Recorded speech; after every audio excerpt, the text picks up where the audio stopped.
Assalamualaikum warahmatullahi wabarakatuh. Perkenalkan, nama saya Dian Herani. Saya dari kelas AA1 Pagi Universitas Timaimi. Di video kali ini saya ingin menjelaskan ringkasan saya tentang pengantar manajemen yang mungkin materinya akan dipelajari beberapa bulan ke depan. Oke, simak ya. Bab pertama, sejarah dan teori manajemen. Sejarah perkembangan manajemen.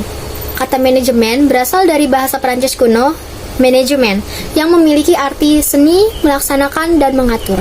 Kata manajemen juga berasal dari bahasa Italia tahun 1561, managere, yang berarti mengendalikan. Terutama dalam konteks mengendalikan kuda, yang berasal dari bahasa Latin manus, yang berarti tangan, dan agere artinya melaksanakan.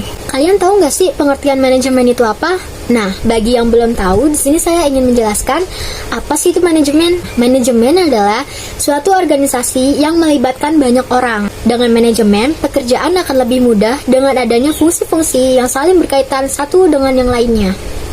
Lalu kapan sih manajemen pertama kali digunakan? Para ahli sepakat bahwa manajemen telah ada sejak beberapa abad yang lalu. Perkembangan awal manajemen terjadi sejak awal abad ke-20.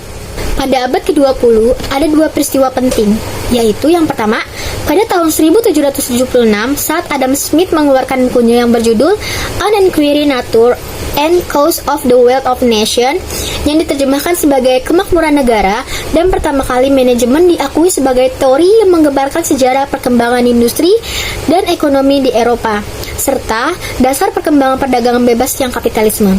Peristiwa lain yang memunculkan awal pemikiran manajemen yaitu revolusi industri pada tahun 1750 dan tahun 1850 di Inggris. Saat itu terjadi perubahan secara besar-besaran dalam bidang pertanian dalam mengembangkan transportasi dan teknologi. Revolusi ini pun berdampak pada ekonomi, sosial, dan budaya. Peristiwa ini membuat para manajer pada saat itu memerlukan teori yang bisa membantu dalam memprediksi permintaan, kecukupan bahan baku, mengarahkan tugas bawahan, dan lainnya. Hal ini pun membuat manajemen mulai dikembangkan teorinya oleh para ahli. Dua peristiwa ini merupakan perkembangan awal pada teori manajemen klasik. Teori yang digunakan manajemen ada dua jenis, yaitu teori manajemen ilmiah.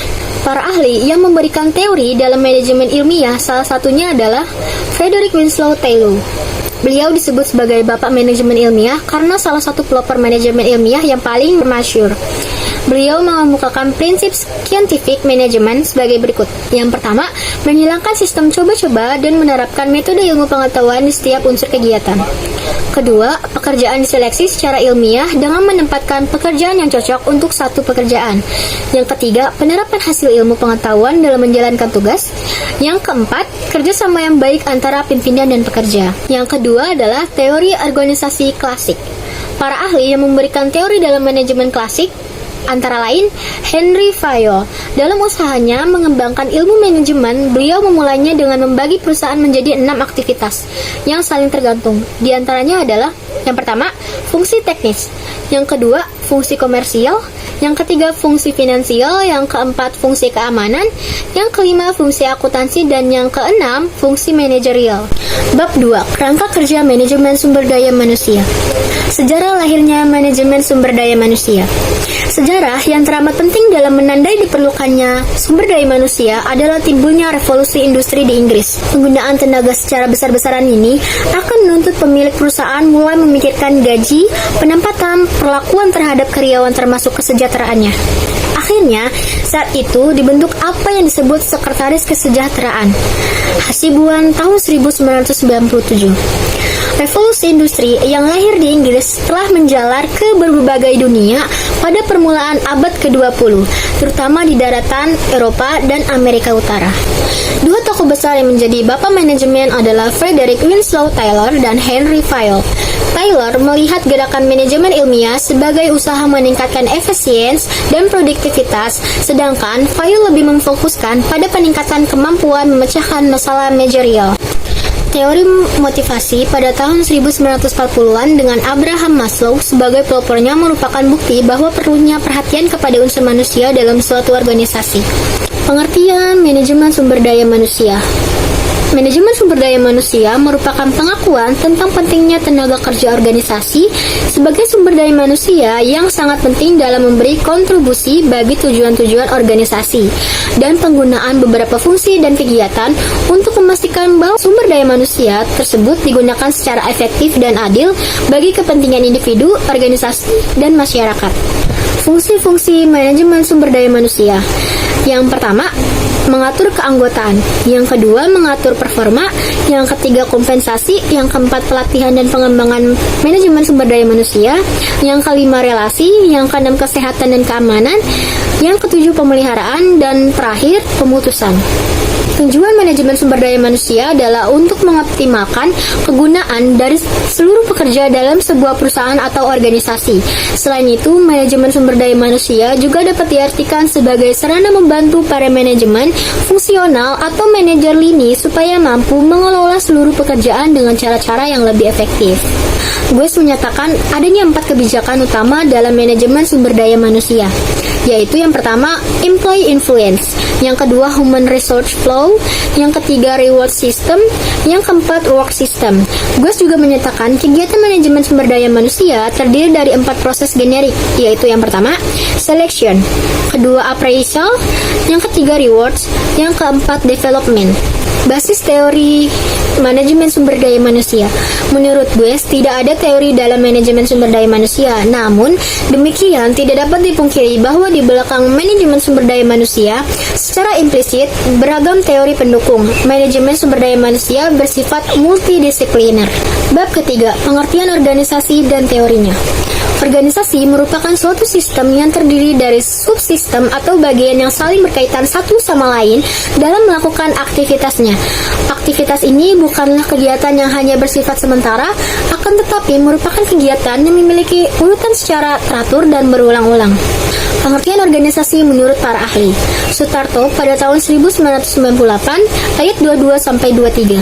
Organisasi adalah proses penggabungan pekerjaan yang para individu atau kelompok harus melakukan dengan bakat yang diperlukan untuk melakukan tugas sedemikian rupa, memberikan saluran terbaik untuk pemakaian yang efisien, berurut, positif, dan terkoordinasi dari usaha yang tersedia. Untuk itu, Handoko mengatakan bahwa pentingnya tenaga kerja dalam suatu organisasi atau sumber daya manusia merupakan unsur yang sangat penting bagi pencapaian tujuan organisasi.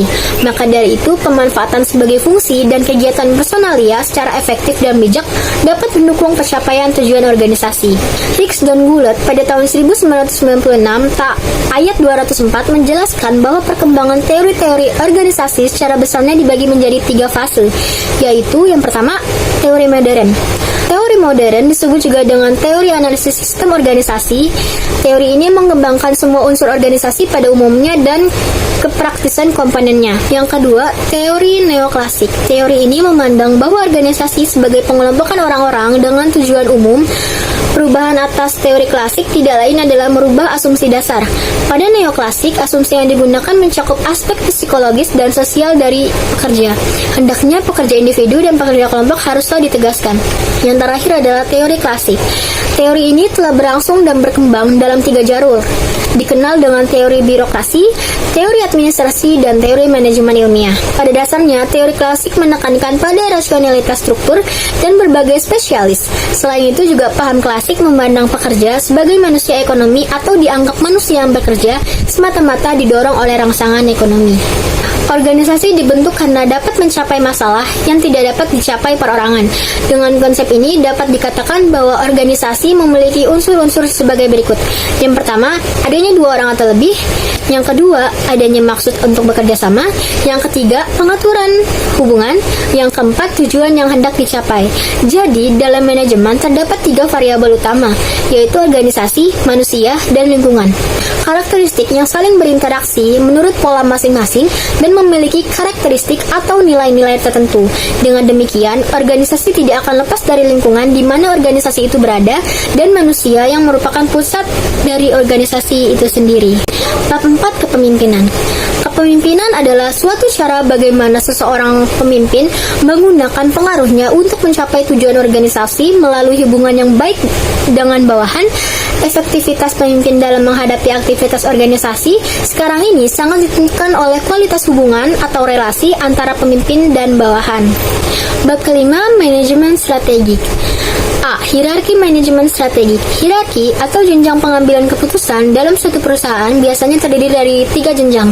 Pada puncak hierarki terletak tingkat korporasi atau perusahaan, yaitu suatu urusan yang merupakan sebuah kumpulan bisnis yang secara relatif independen, yang kadang-kadang disebut juga sebagai unit bisnis strategis atau strategic business unit, yang disingkat sebagai SBU. Proses manajemen strategik. Proses manajemen strategik biasanya terdiri dari 5 tahap, yaitu yang pertama analisis lingkungan, yang kedua penetapan misi dan tujuan, yang ketiga perumusan strategi, yang keempat pilihan dan penerapan strategi, dan yang terakhir evaluasi atau pengendalian strategi. Masing-masing bagian dalam proses manajemen strategik memiliki ketergantungan satu sama lainnya. Misi dan tujuan perusahaan. Yang pertama memastikan kesamaan tujuan atau purpose dalam organisasi. Yang kedua menjadi landasan untuk memotivasi pemanfaatan sumber daya organisasi. Yang ketiga mengembangkan landasan atau standar untuk pengalokasian sumber daya organisasi. Yang keempat menetapkan warna umum iklim organisasi, misalnya mengisyaratkan operasi yang bersifat bisnis atau business like operation. Komponen dalam misi. Yang pertama adalah produk atau barang atau jasa. Pernyataan misi suatu organisasi harus mencerminkan pada aspek produk atau jasa apa yang dihasilkan. Dengan informasi itu, konsumen akan mengetahui kemana mereka harus mencari produk atau jasa yang diinginkannya. Yang kedua, pasar setelah organisasi menjelaskan tentang jenis produk atau jasa yang dihasilkan. Informasi penting lainnya yang perlu disampaikan adalah kepada siapa pasar produk itu ditawarkan sehingga organisasi tidak perlu melayani seluruh konsumen yang ada. Yang ketiga, teknologi informasi ini meliputi penggunaan peralatan mesin, material, teknik, dan proses yang ada di dalam organisasi. Hubungan misi dan tujuan. Sebelum organisasi menetapkan tujuan, terlebih dahulu harus menetapkan misi atau maksud organisasi. Hal ini berarti bahwa kegiatan-kegiatan lainnya baru bisa dilaksanakan apabila misi sudah ditetapkan. Perumusan strategi.